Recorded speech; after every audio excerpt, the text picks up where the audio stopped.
Hiya, folks. This is Rick Emmett of Triumph. This is Mark Merrill, also known as Johnny B. Bad. Hi, this is a best-selling author. I threw the best-selling in there. Best-selling author Dick Wybrow. I'm Melanie from Second Shooter. This is Jeff with Second Shooter. Hey everybody, it's Brian Allen from Bridges Ablaze. Hey, this is Sammy Lee, drummer of the band Red Rain. Yo guys, it's Mark McKay. Hey, this is Frank Fletcher. Hola amigos, this is Billy Sheehan. Hey guys, this is John Karabi. What's up everybody, it's Logan from All the Pretty Things. Hey guys, it's Leather Leone. What's up guys, Cassandra Carson here from Paralandra and the Life Project. This is Kathy from Music and More Records. My name's Reggie and you are listening to the Weekly Pour podcast. Thanks so much for joining the most amazing twosome out there. It's time once again for the Weekly Pour, the show that knows everything about absolutely nothing. Here are your hosts, TBT and Ace. Welcome to the Weekly Pour podcast. I am TBT. That guy over there is Ace. If you're listening, he's the one in your other speaker. Here we are. Others. Yeah, not the left speaker, the right speaker. I don't know. Welcome to episode 114 of the Weekly Pour podcast.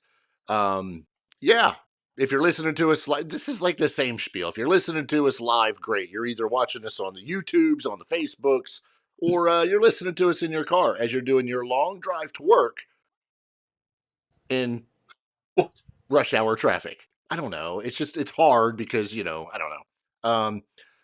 It is Thanksgiving week. You can tell. And right now, I have something to be thankful about. Okay. Something thankful. Outside the scope of, family, life, work, whatever. Not so much life, but I saved a life. Okay, great. I saved the life of my dog. Which one? The Pyrenees. What did the Pyrenees get into? Well, nothing really. He lost his collar, and he likes to talk a lot when he doesn't have his collar on. Okay. And so I went and decided to find it. I'm going to say about 20 minutes ago. And I just went out and I found it. And I put it on him and I saved his life from being strangled by me for talking so much. As humorous as that is, I have a story about saving a dog that I was not involved in. We have a Siberian Husky. Yes. That may have been at one time featured on this show, walking back and forth or something, or howling. But a couple weeks ago, we haven't quite closed our pool yet. We're getting in the process. We leave it open a little later. Dude, it's like 30 degrees. We leave it open a little later because it's easier to open. Oh, sure. Close in November, the chemicals and great whatever. Reason. Exactly. So we had started that process, but we weren't quite there yet. So there was still all the water in the pool. But my husky, which likes to wander out by the pool, then go into the backyard, right? Somehow tripped or something and fell into the pool. Fell into the pool. I don't know about that. So from what I've been told, there was incredible howling. There was frantic howling. And luckily, my daughter's boyfriend was here and bravely jumped in our 30-degree water and pushed the dog out of the pool, saving his life. Right. So kudos to Kalen for doing that. Appreciate it. But now you get to clean the filter, which is going to be full of dog hair. Right, full of dog fur. Good grief. Yeah, in the deep end. So whose dog is this? Is it yours? Is it the missus? Is it the daughter's? This is one of my daughter's dogs. Okay, and she's been gone a lot, right? She works in Indianapolis, so she doesn't live here full time. I'm going to say that this was the dog's cry for attention. You think so? Yeah. Oh, I'm in the pool. Look at me. Oh, help me. Please. These dogs get nonstop attention. They can't get enough attention. But it's not her attention. No, but oh my God. All we do is pet these dogs and feed these dogs and cater to these dogs. Our life revolves around taking care of these dogs and their needs. Do you provide your animals, your dogs, with a little bit of Thanksgiving treats? You mean like give them some turkey or something? Sure. Yeah. Well, the Zeppelin, the husky gets some shredded turkey. Yeah. And what's this one get? Well, Zeppelin is the husky. Yeah. He's probably the only one that gets anything. They might get a little bite of a He's roll. begging for more. Oh, definitely. Begging for more. What I want to do with my dogs, just to make them happy, is to put feed bags around their faces. Like a horse. Yes, and harness it around their head, and then they can walk around all the time with food. I think you're onto something. I think you could market that and sell it on Amazon. It's ridiculous how much they want to eat. That's all they want to do. And tell me about it. Do you free feed them? No, they're on a schedule. Okay, yeah. So are mine. Yeah, strict schedule. Yeah. Otherwise, they'd be 400 pounds, and we don't want that. 5:45 in the morning and 5:30 in the evening. Ours are 6:30 and 4. Yeah. See? Yeah, and the beagles get a third meal at 8 because they're babies. A third meal. Yes, and spoiled. Yes. Jumping into the chat real quick, looking at YouTube. Again, if you're watching on Facebook, you can jump into the chat there. We'll see what you say. Looks like everybody, all the norms are there, all the regulars. Mrs. TBT, Mama TBT, who was first this evening. Shannon's in. Digital Viper, of course. He's here, but he's lurking. Kathy has jumped in. She's begging for turkey. And, of course, without having to ask where she is this time, Natalie has made it on time 2 weeks in a row. Wow. Yeah. That's impressive. A record. It's a record. I don't know about that. It's a record. I'm impressed. Oh, we have an issue. I didn't shut the door to the studio all the way. You have a visitor. I do. It's got 4 legs. Yes, it does. It's a boo-boo. It's one of my beagles. Can you make it? Put Boo-Boo on camera. Come here. I don't know whether or not I want to laugh at the fact that the dog's name is Boo-Boo. Do you have Yogi? Please No. tell me you have Yogi. No, its name is Stevie. This is Stevie Nicks. Well, where'd you get Boo-Boo from? Because that's their collective name. Oh, okay. They're Boo-Boo. All right. Yeah, the other name is Jiminy Christmas. It wants to play. Stevie Nicks wants to play.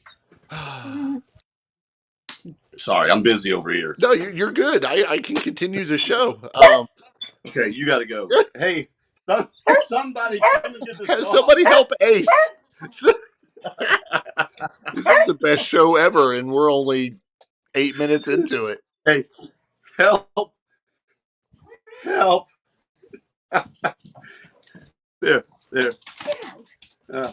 Well, the good thing is that as the dog is getting taken out, you froze, so we weren't able to see anything. But that was good entertainment for a couple minutes. Well, mother-in-law came and rescued us, so fantastic. Goodness gracious! I mean, if Stevie wouldn't bark and want my attention, again, wanting attention. What would you prefer, the barking and wanting your attention, or going out and jumping in the pool? But as you said, that's a cry for attention. It was. So just go in there and yell at you right there while you're live to get your attention instead of going out and jumping in the pool. True. So I did something the other day that I haven't done in a while. What's that? I listened to last week's podcast on my drive to work, which is a whopping 12 minutes. So it's taken me like 4 days to actually listen to it. And I'm impressed. Really? Why? Because those daggone monkeys in South Carolina, the ones that are loose, I think there's still 6 of them. They're right. We are the #1 podcast in their eyes. That's been going on for like 2 weeks, right? It was like a month or two. A month? Oh my God. I thought it was like a month. Like there were dozens that got loose. Like maybe 30 some, which would be dozens times 3. I don't know. But yeah, there's 6 of them left. And no, Shannon, he did not put Stevie Nicks on camera.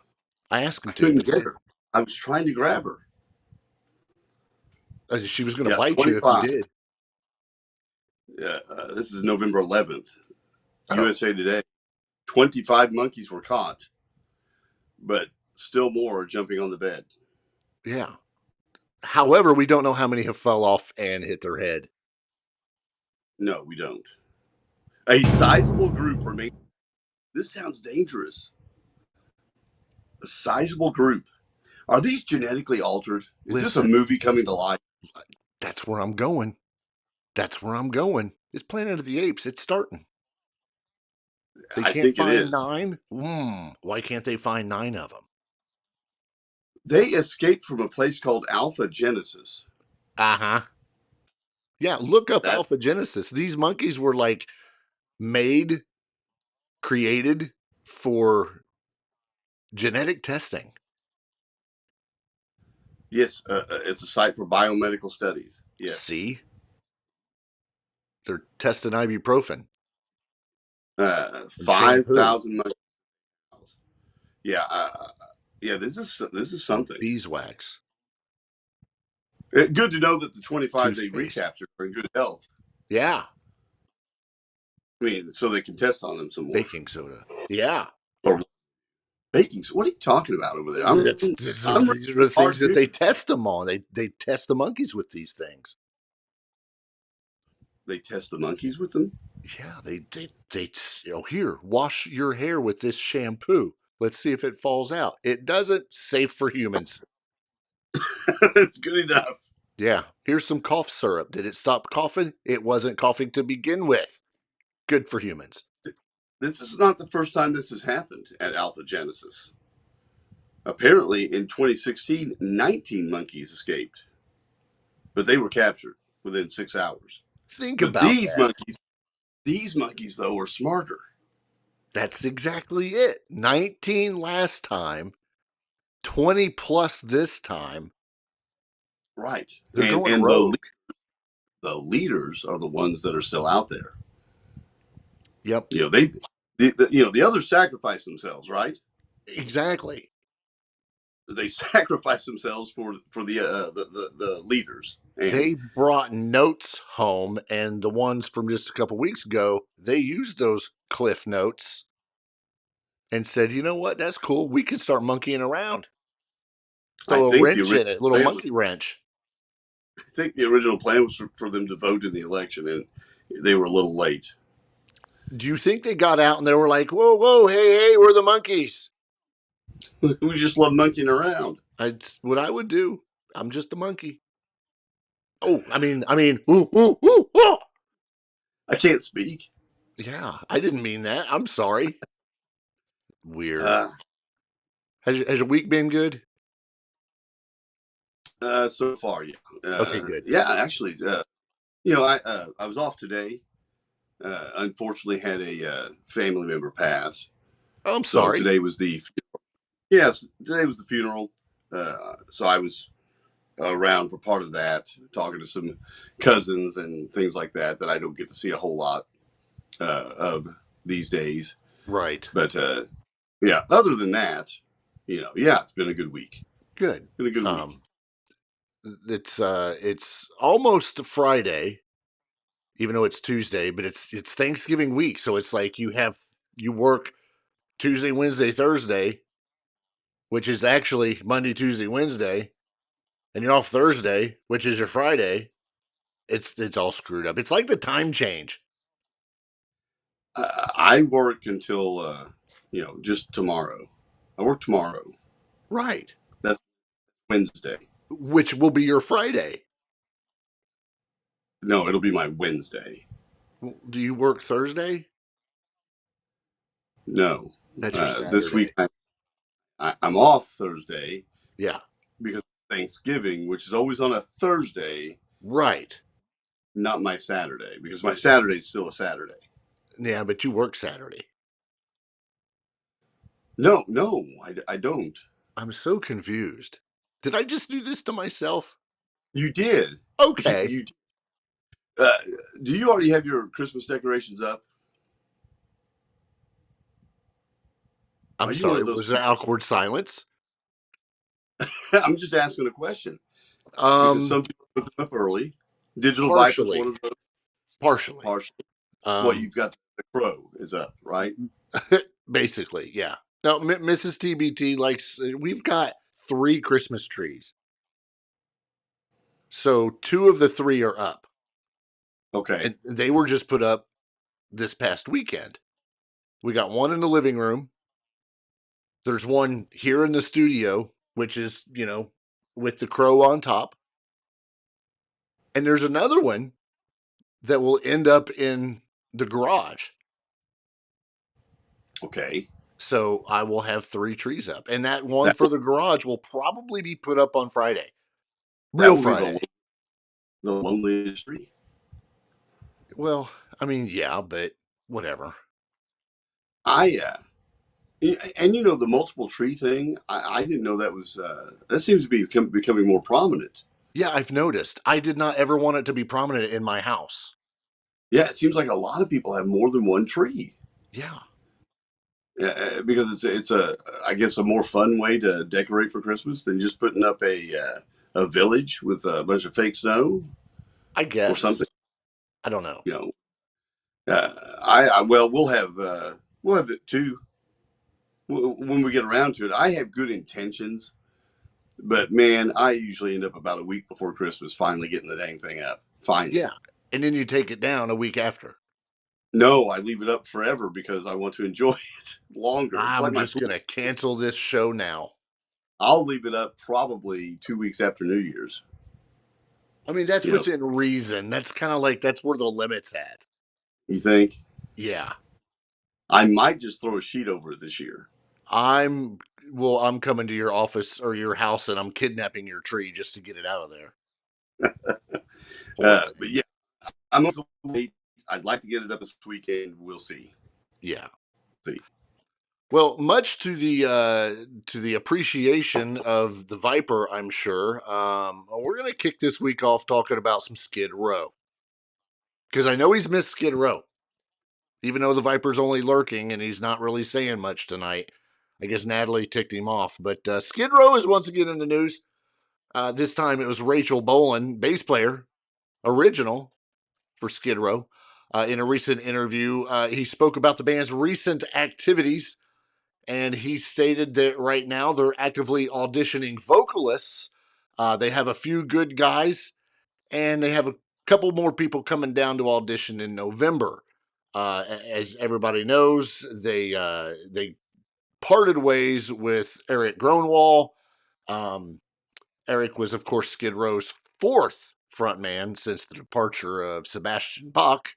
And Gronwall was diagnosed with acute lymphoblastic leukemia in March of 2021, and as a result, he's not able to really tour like he wants to. So the Skids are looking for somebody. They've not really said who they've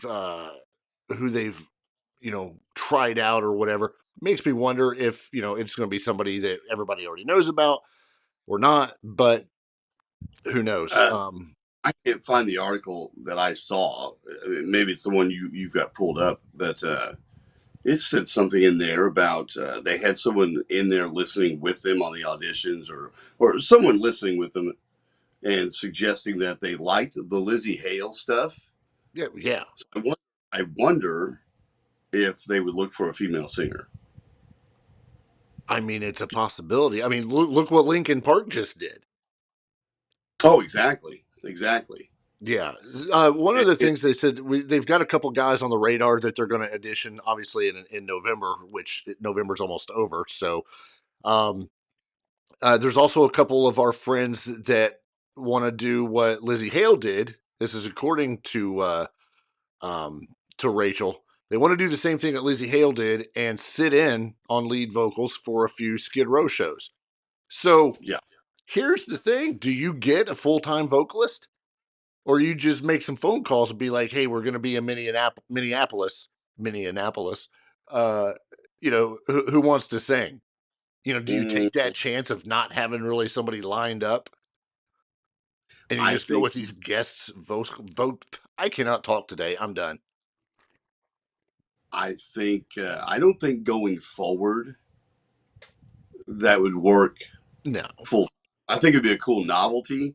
I think you could bring someone in if you have a full-time singer. Yeah. Bring someone in that, for the Detroit show that wants to sing a handful of songs. Yeah. With the band and with the singer. In Detroit, they could have Kid Rock Row.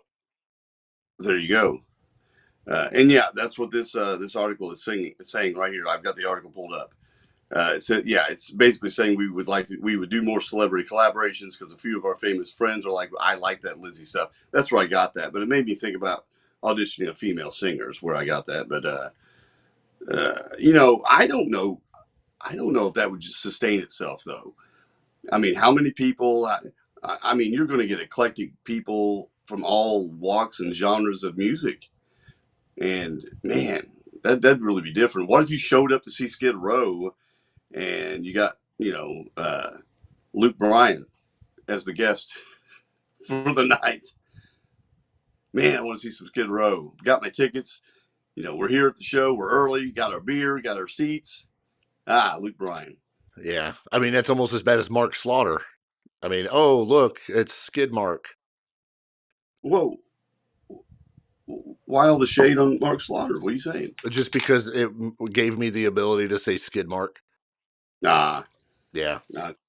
Nothing personal. Mark Slaughter's actually coming close to here, going to be in Brown County. Right. Next couple of months. About that. Yeah. But anyway, it's good to see that they're still actively pursuing somebody to front the band. You talk about female singers. I think if Lizzie Hale could do it and, say, here, this is my thing, I'm now on it, they'd do fine. We know it worked. That experiment worked. But it just doesn't fit her thing right now. I think they could find someone like her, though, that unknown, and someone that has the time and the dedication and to go out and do that stuff, And I don't know. They put out that record with Eric a couple of years ago that I thought was pretty good. You weren't so keen on. Yeah. I don't know if they want to put out any more new music or not, but they could sure tour. There's somebody I'm thinking of.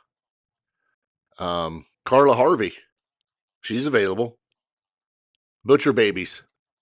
Yeah. You talked about that a while back. You're a big fan of hers, aren't you? Yeah. Yeah. And if she's available, well, maybe. I mean, if they're looking for the whole female vocalist thing, but who knows? We'll have to wait and see. One thing I know that we've got a lot of fans that, talk to us on the outside about is Queensryche. You've got Jeff Tate, who was the former lead singer of Queensryche, and then you have the band Queensryche, who's out on tour. So you could actually go see them both. Go see Jeff Tate and then go see Queensryche. What is with this? I swear this is water. I swear. It's non-filtered or something. I don't know. But anyway, Jeff Tate hit the news again this week in regards to Queensryche, as he says that he is very willing to talk about a possible Queensryche reunion, but he says it's very unlikely that it'll happen.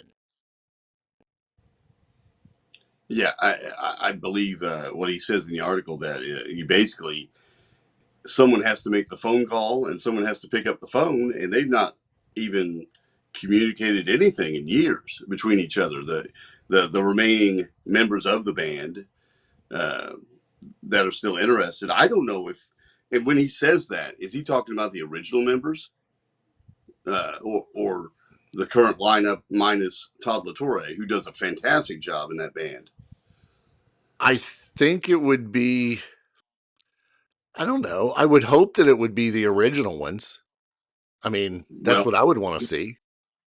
someone would have to convince Chris DeGarmo to come out of hiding. Sure. And because and I know I heard this years ago, but Jeff hits on it in this article from Blabbermouth that there's been offers. There's been many, many offers to reunite, and it's not been enough to inspire anyone to do anything. You know, on these Japanese conglomerates will do this. They will back a truckload of money up to somebody and say, "Get that band back together. It has to be the original band, but you can have this many millions of dollars." And it worked for Dokken. Right. Dokken did a handful of shows a few years ago in Japan for a boatload of money, and they got along long enough for that.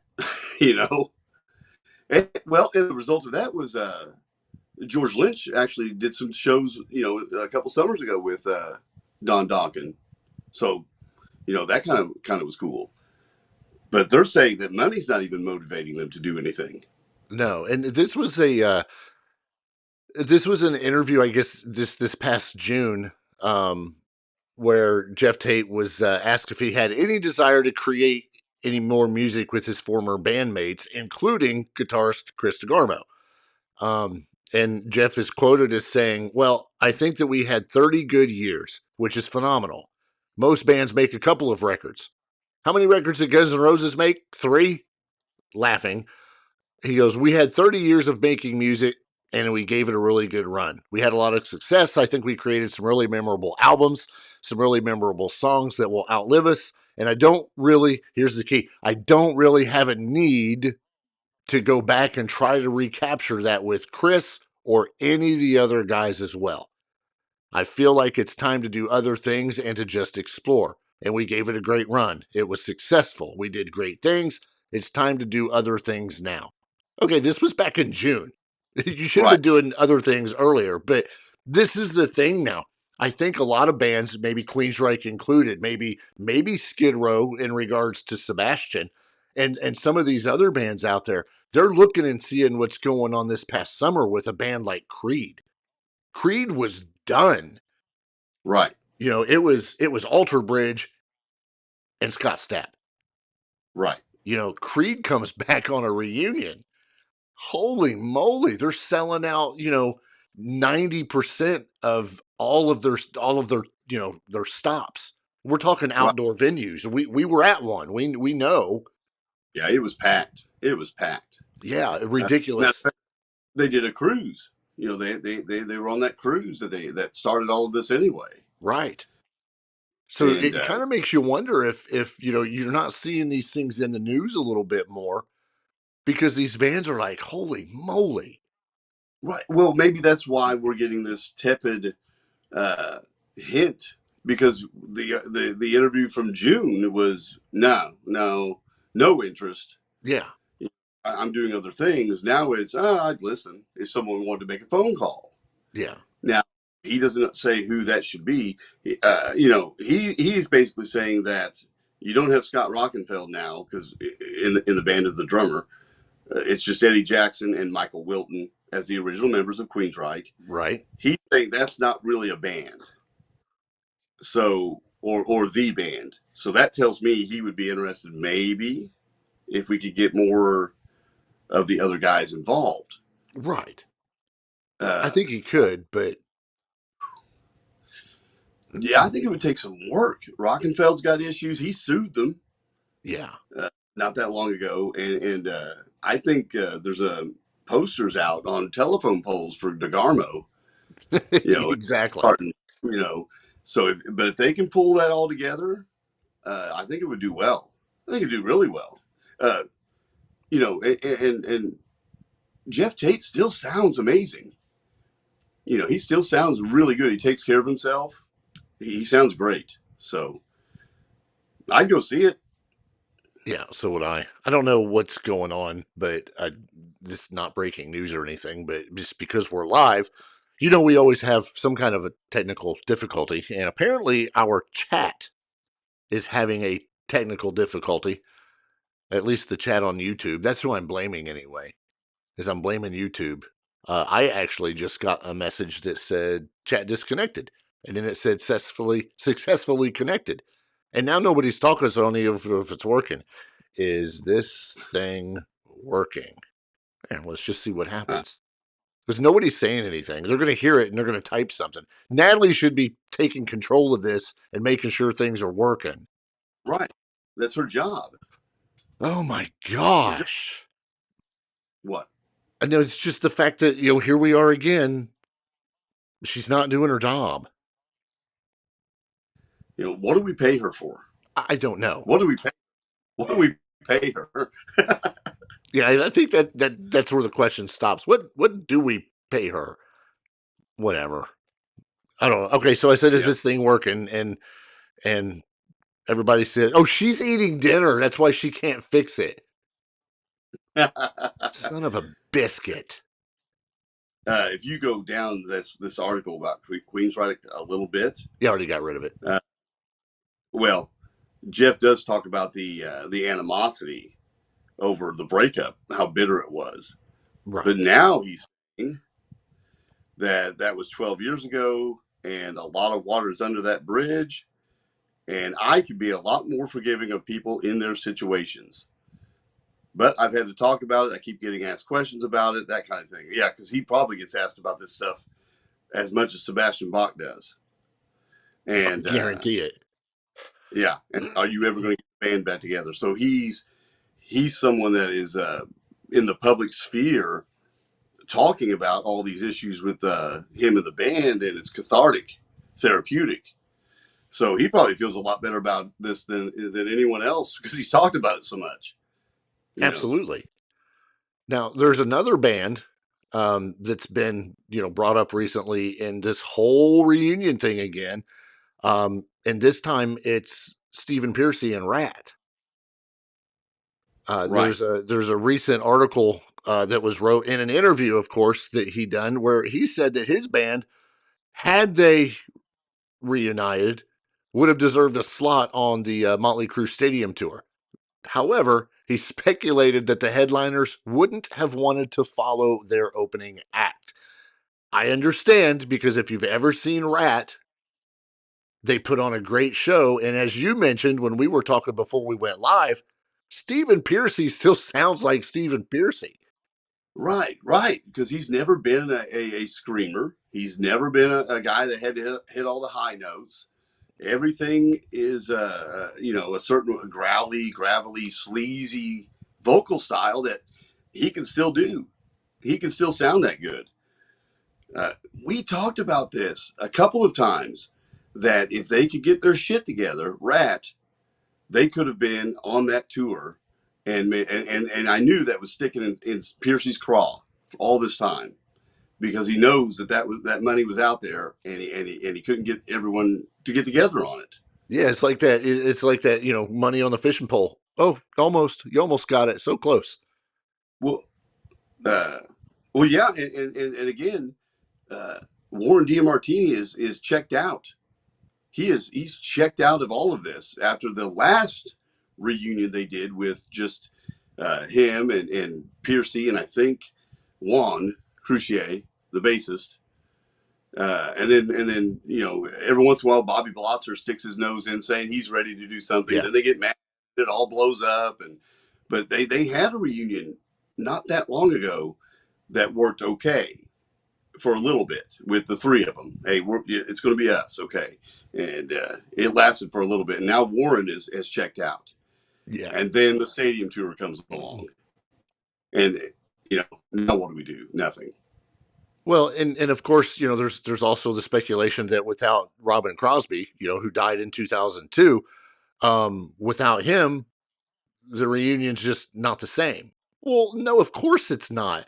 But you know what? Look at, once again, we're going to do this again. Look at Firehouse. Just lost their lead singer, got somebody, and they're still doing it. Great White, or at least that version of Great White.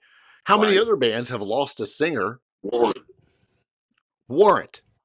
I mean, Skid Row. We're not talking about somebody who's died, but Skid Row. Granted, it's been 4 vocalists, but they're still going. Journey.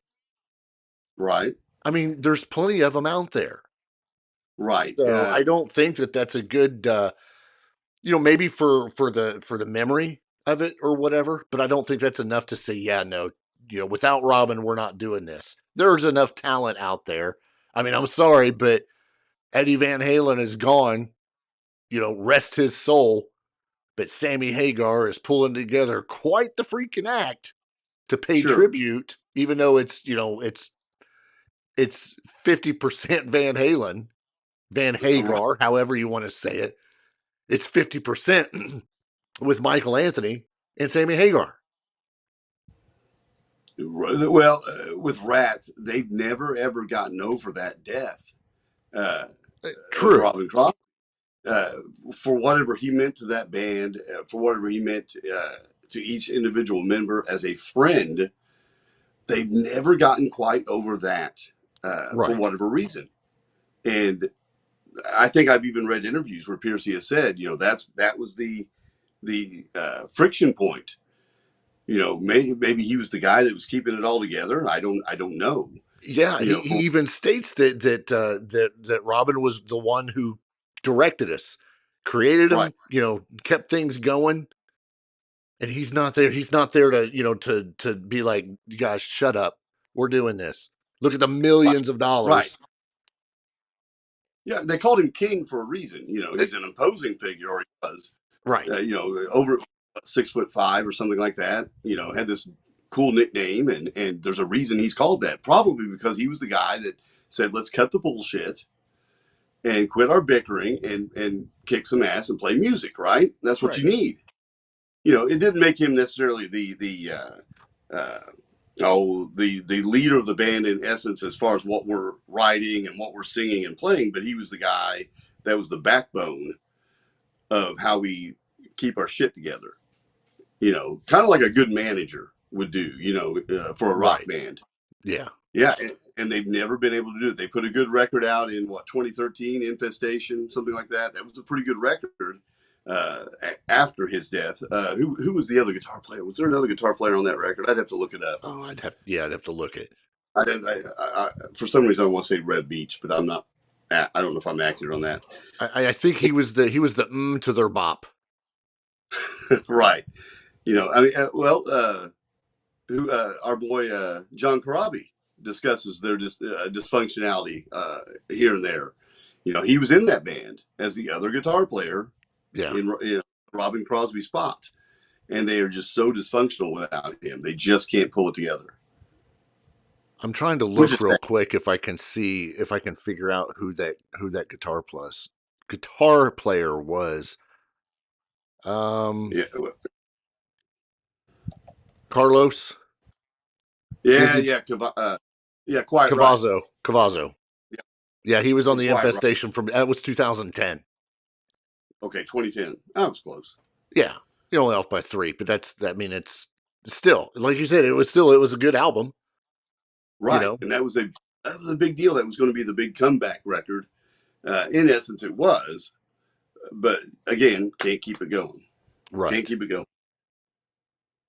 For whatever reason. But hey.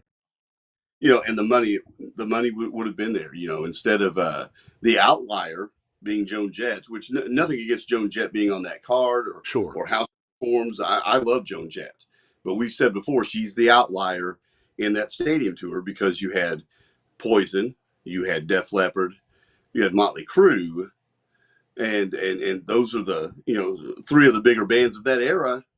And man, before all of that, well, not before Motley, but before that, you had Rat. Because by the time Round and Round had come out, I'm not sure if Pyromania had been a big hit yet.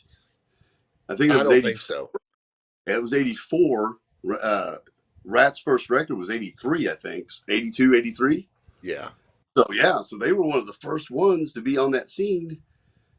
And gosh, that would have been great. Yeah, because there was a ton of bands that actually opened for Rat.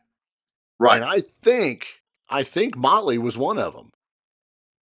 It could have been. I know a band like Poison. Poison opened for Rat.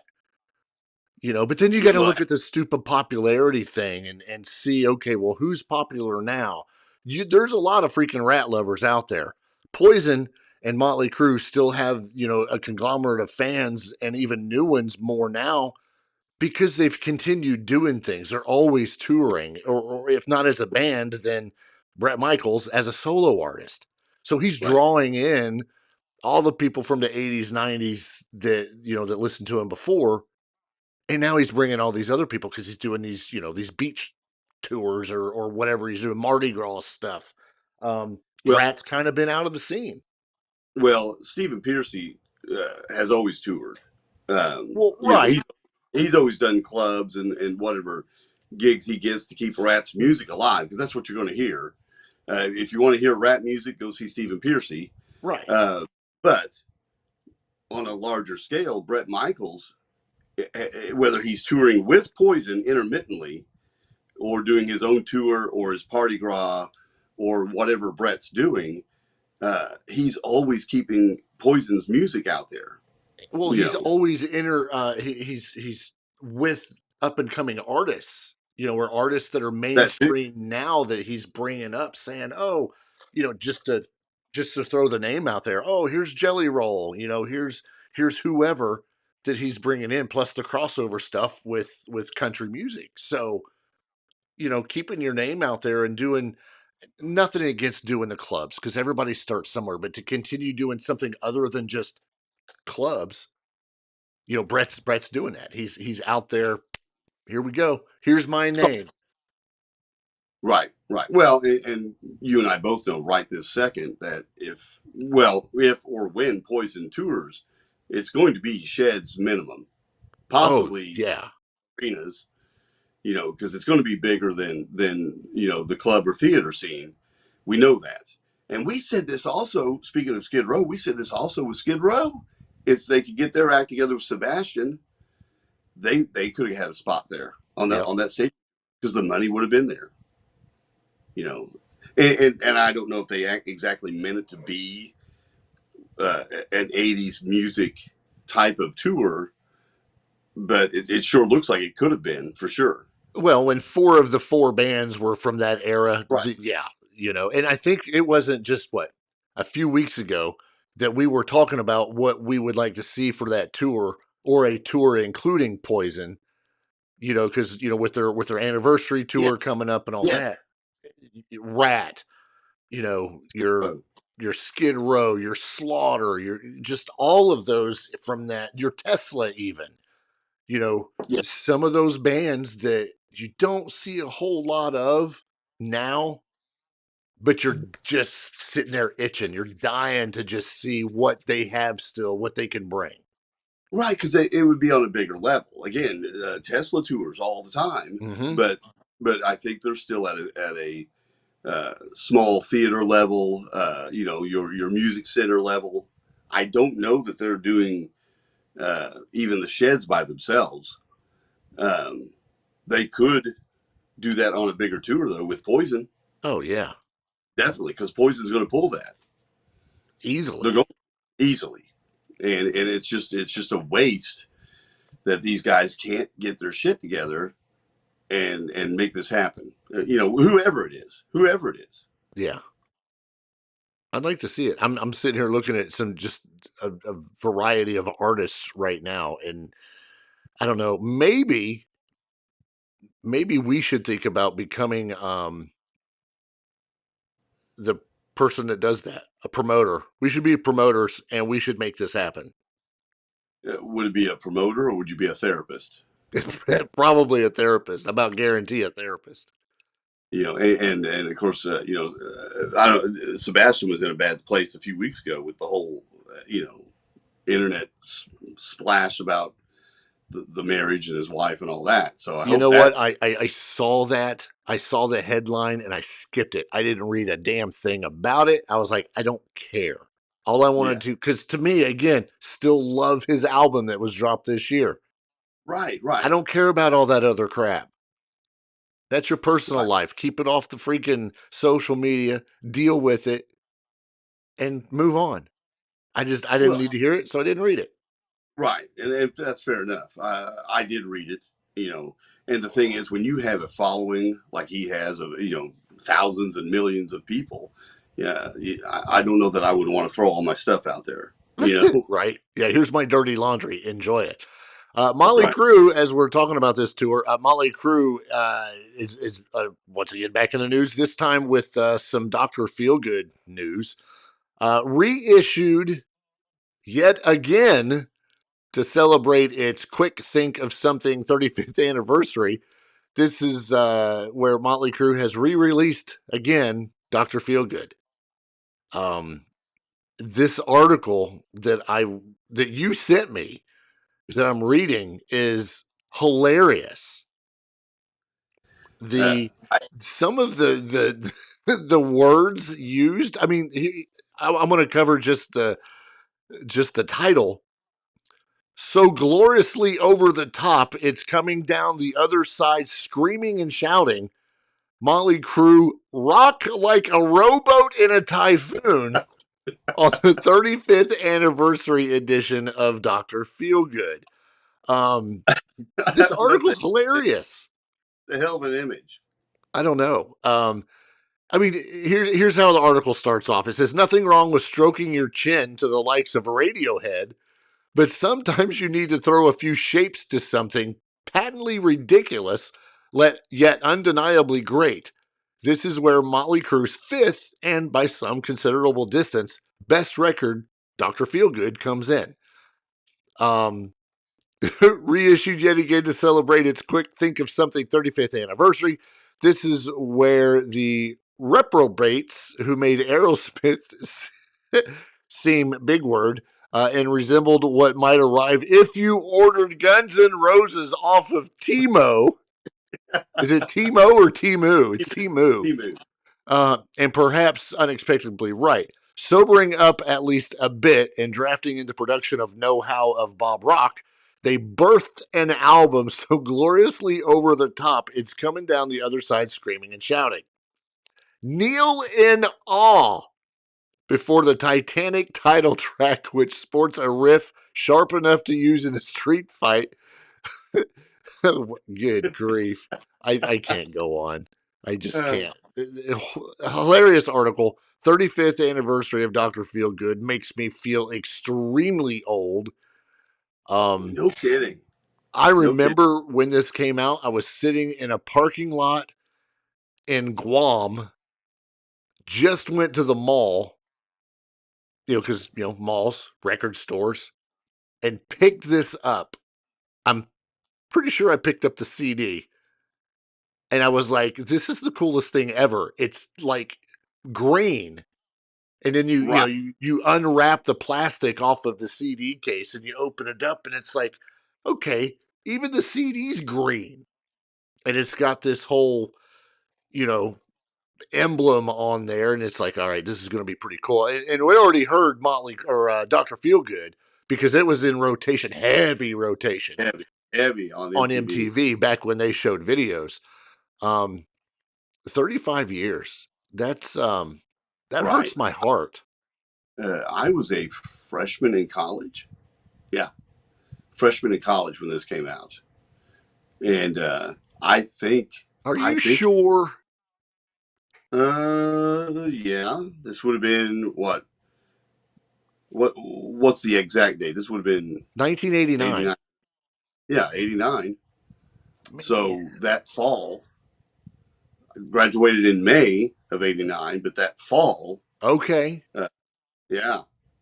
And I believe we might have been jamming some of this on good old WROK back in the day on the radio. So, yeah, 35 years ago. Gosh. It's a 45-minute album. And I thought when I first heard it, I was like, this thing's good all the way through. And I'm going to have to look at the track listing again. I could slice a pie out of a couple of these. I see what you did. There is no song on here that I don't like. This is one of those albums that I didn't skip a single song. Are you kidding? Really? No. Loved it. I had some friends that back then were the purists of whatever band, the I like this, so now it's popular, and oh no, it's a calamity. And they were not looking forward to this record coming out at all because they knew Bob what Rock had that reputation. Yep, and well, they were also the Metallica fans that were not looking forward to the Black Album. Right. And Bob Rock once again. Same producer, and I can distinctly remember because I didn't know Metallica the way they knew Metallica, you know. And I'm listening to Enter Sandman and all that stuff, and I'm like, why don't you like this? What is all this, you know? And you come on, yeah. But and to a point, I'm still like that. Like, this is so great. But what it was pushing them to the mainstream, which they didn't like because that was their thing, their band, you know. Yeah, I mean, coming from girls to this. Well, you know, and I will say, in my opinion, this is Dr. Feelgood is a marketed upgrade from Girls because they were at the height of their 100% heroin and cocaine, and a lot of people pick on Theater of Pain as being their worst, but I don't know if it is. I don't know, because to me it's a toss up between that and Girls because and maybe I'm biased because of overplay. Because if probably I love Girls, but the song Girls, I can go the rest of my life not hearing it. Right. If I hear Wild Side ever again, but probably the best ballad they ever did, maybe outside of Home Sweet Home, but the best ballad, All I Need, is on Girls. That is a fantastic song. Well, it's a story in the video that was banned from MTV. Right. Was good, but one of the things about this Dr. Feelgood album that a lot of people don't realize is the amount of extra like musicians that played on this. I mean, obviously Bob Rock played bass on either a song or two, but we're talking Steven Tyler, who did backing vocals on I think 3 songs, Jack Blades, Bryan Adams. I mean, these are big names, especially in that year in 1989. And Robin Zander and Rick Nielsen from Cheap Trick they were both on my favorite song on the album, which is She Goes Down. Love that song. And then, of course, Skid Row, the band, was on Time for Change. Another one of those ballads, which, okay, maybe I'd skip that one. But that should have been on Vince Neil's solo album. Do you think so? Yeah. Think it fit better?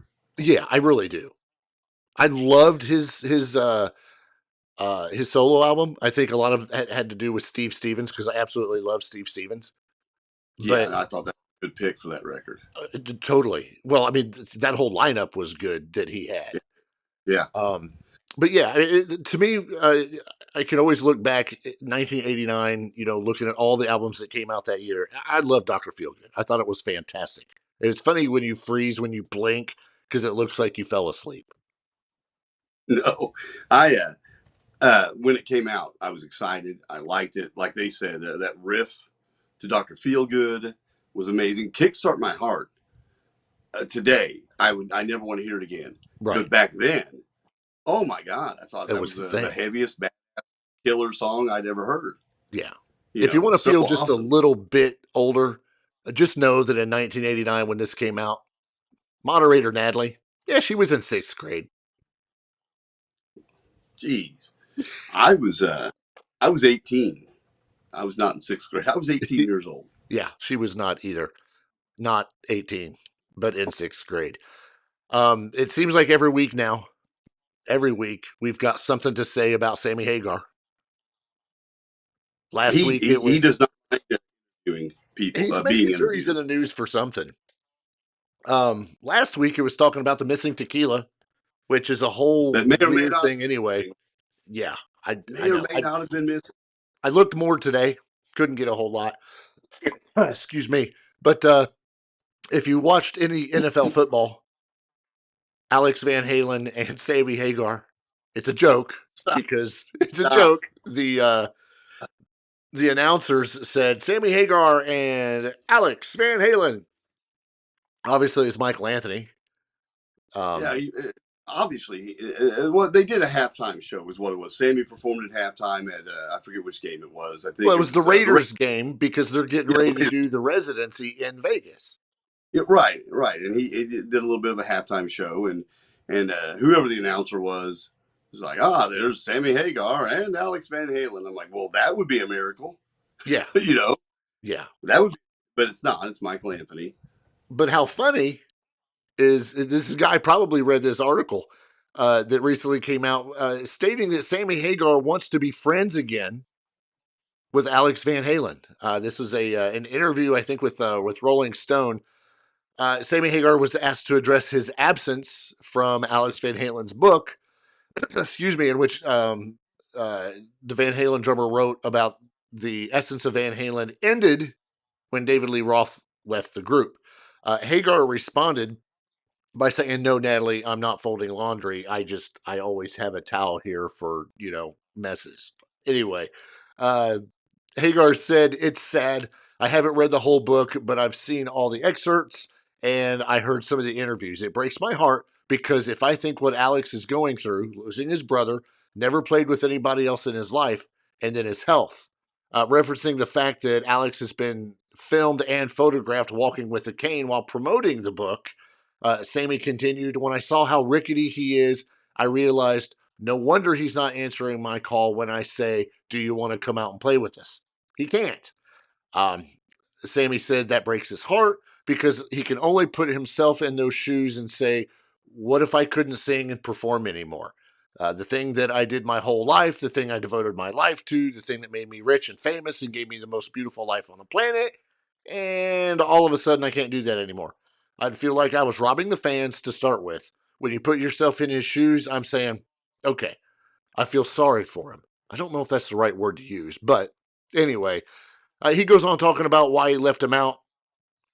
He'd like to hear Alex explain that.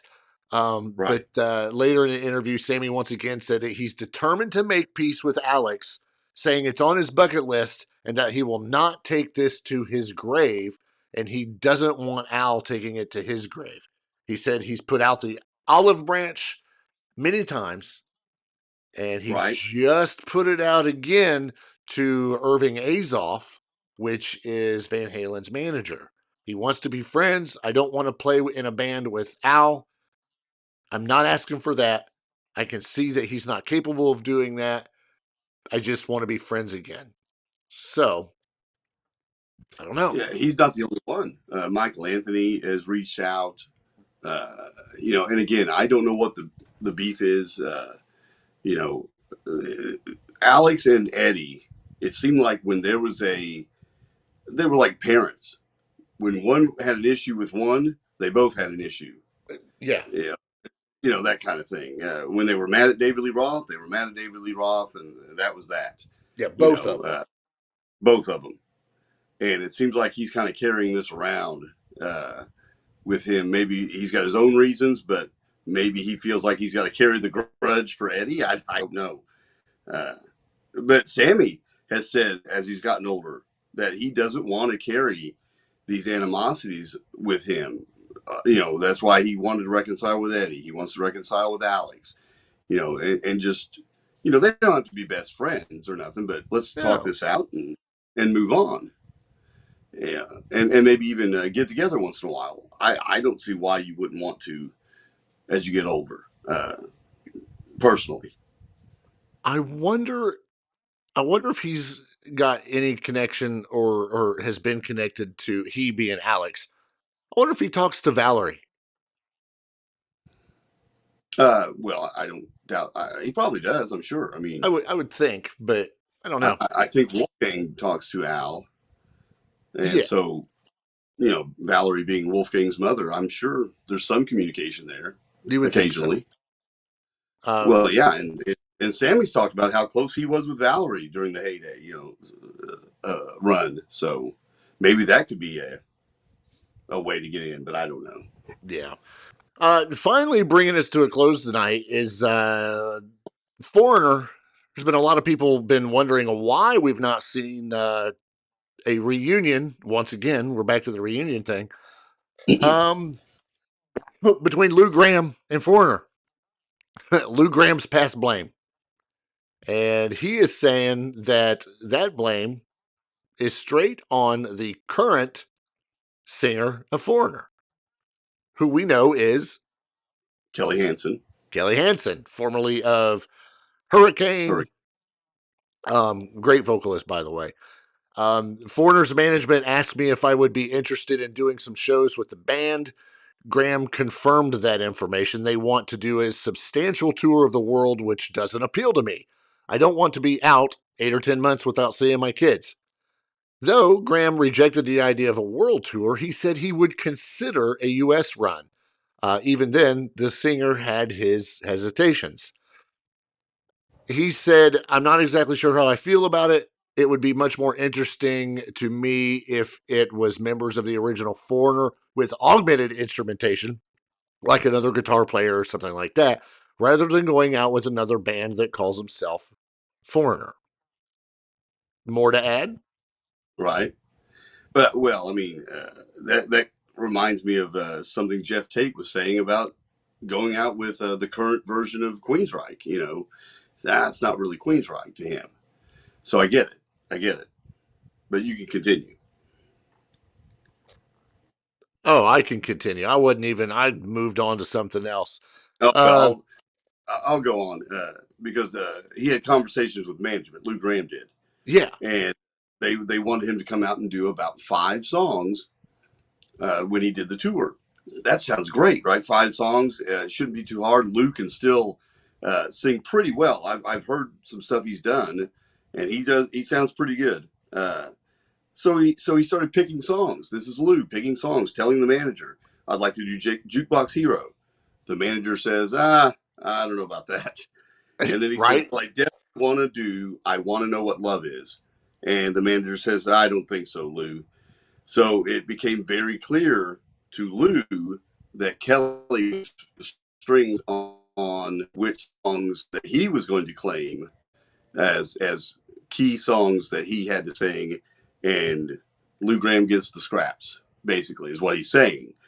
I don't know. I mean, if you're inviting the guy out on tour and he's the original singer and he wrote those songs with Mick Jones, you know, you might give him a little more say in what he sings. Yeah. Well, and management asked him if, or they asked, in an interview, they asked Lou Graham if management was possibly concerned about Graham's vocal ability, you know, because he's older, all that fun stuff. And Lou Graham was like, no, their concerns are about Kelly's ego. His ego, right. And this was something that also came up during the Rock and Roll Hall of Fame ceremony. Right. You know, we didn't bruise Kelly's ego because he's the current front man, and we got to, you know, as we're selling tickets to see Foreigner, that's the face you're going to see is Kelly Hansen, right? And you know, honestly, this is a band that doesn't need to have Lou Graham out there because they do sell out their shed tours every year. You know, they tour all the time. But boy, it'd be neat, you know, to have the guy that, you know, wrote the songs, sings the songs. There wouldn't be a Foreigner without Lou Graham. No. You know, so it'd be cool to have him there. But apparently, either Kelly Hansen's got an issue, or management has an issue, or somebody has an issue. But we probably won't see Lou Graham on this upcoming tour with farewell tour that never ends with Foreigner. Right. Never ends. What does end is us. This is the end of this episode.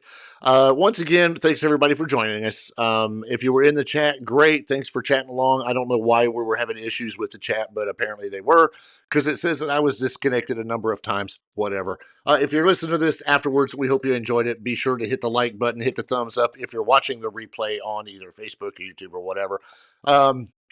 It's Thanksgiving week, as we already mentioned, so happy Thanksgiving. Spend time with your family. Spend time with your friends. If you don't like your family, then don't spend time with them. If you don't like your friends, call us. We'll be your friend, at least for a day. We'll even provide the turkey, and you can still swim in Ace's pool because it's 30 effing degrees and he still has it open. Yeah. Well, I mean, it's not wrong. No, you can still swim in it. Yeah. It's going to be cold. All right, get your dog The spayed and neutered. That's what Bob Barker used to say. Are you reaching for a dog? You just picked up no. food. I reached for a snack. You're gonna That's be what the snacking. dog wanted. You're going to be snacking the next freaking week That's what the dog wanted. Was on turkey. That's why I had to move it. Let's hear your best gobble. No. Please? Okay. Okay, ready? Okay. One, two, 1, 2, three. 3.